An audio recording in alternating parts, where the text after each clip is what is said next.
এই ডানির পাশে ওই বড়টা আগে ধরো, বড়টা ধরো মাল, ওইটা আগে ধরো, আর ওই ড্রেনটা বন্ধ করো, ওই মুখ বন্ধ করো।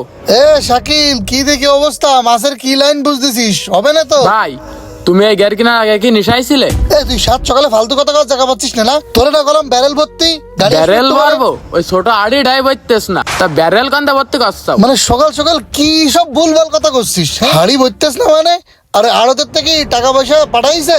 ভাই তুমি তো কইলে 2 লাখ টাকার কথা, তা হেনে যা মাছ দেখতেছি টাইনি টেনে 50 রজমেন কিনা, তা কোয়া যাচ্ছে না। তোমারে কি টাকা পয়সা দেবো? আড়টে যায় না, মাছ বেঁচে কিনে তারপরে হিসাব কিতাব হবে না। মানে কি করছিস? শোনো ভাই, ফলের উপর দেখে যেরকম ভিতরে স্বাদ বোঝা যায় না, তেমন গেরের পানি দেখে মাছ হিসেব করা যায় না। তুমি কিভাবে 2 লাখ টাকা এগের কিনলে? ওরে আমি তো সেটা বুঝতেছি না। আমারে বক্কর ভাই কি কইছ জানিস? শালা ছেলে বিলে খাই দেয় জিনিসপত্র ফেলা জায়গা মানে গেরের মধ্যে ফেলা, তুই ময়লা আবর্জনায় পরিষ্কার করে পারা যায়। বক্কর ভাই, আমি একটু পাড়ে আইসো। হ্যাঁ ভাই গো, আপনি একটু পাড়ের পাড়ে দাঁড়ান, আমি আসতেছি।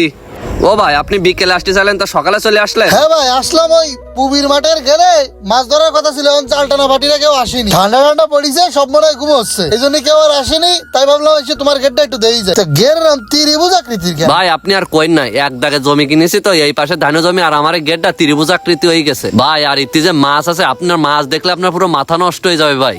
হিরাম গেরে তো মাছ ভালো হয় না রে ভাই, আবার নেট দিছাও, আবার এরাম করে কাহিনী কি বুড়িয়ে মুড়িয়ে যায়নি তো আবার? আর কি মাছ ছাড়িছাও? ভাই ইতি ছাড়েছি জিএল মাছ, তাও 1 লাখ, আর অন্যান্য মাছ তো আছে। আর নেট দিয়া যদি গের বুড়ে যায় মাছের কাজ করে তাইলে ওইটা, এই জন্য ভাই নেট দিয়ে দিচ্ছি, যাতে মাছটা উপরে উঠে না যেতে পারে। আর এই গের বুলটি গেলে ওই পাশে একটা বড় গেট দেখেছেন, ওই গের পুরো বড়বে, তারপরে এই গের বড়বে। তাহলে তো ভালো কথা। তা ভাই মাছ কি সেইসে উঠাই দিবা না থাইমকো দিবা? ভাই ওই শেষের মধ্যে যেতে পারবো না ভাই, এমনি জ্বর ঠান্ডা কাটতেছে না ভাই, ওই থাইমকো নিতে হবে। আপনি আমার 3 লাখ টাকা দেবেন। এইটুকানে গের আবার 3 লাখ টাকা? তুমি গেরের জমি শুদ্ধ দাম করছাও নাই? দিনে দুপুরে আপনি কি আমার সাথে আর কি মারতেছেন? এই যে মাঠের কলে গের, ইতে যে মাছ আছে আর ইতে যে বিলেন মাছ, এই মাছে আপনার 1 লাখ টাকা লাভ হবে। আর বিলেন মাছের মধ্যে রয়েছে পড়ি, আর আপনার মাঠ কলে গের, ইতে আপনার প্রচুর মাছ আছে। সে তো বেচার সময় বহুত কথাই মানুষ কয়, তা অত কথা কইতাছি না। 1.5 লাখ টাকা নিয়ে নে, আর কবে শেষতে আসবো? পছম দিয়ে কছি ভাই, এই গেরে আমার 1,90,000 টাকা খরচ হয়ে গেছে। ওই পাড়ায় জাম সেট আছে না, 2 লাখ টাকা কইছে, আমি তাও ঘের দিইনি। আপনি ভাই আমার 2,20,000 টাকা দেবেন, আপনার 1 লাখ টাকা লাভ হবে ভাই, আপনি বিশ্বাস করেন। হ্যাঁ কি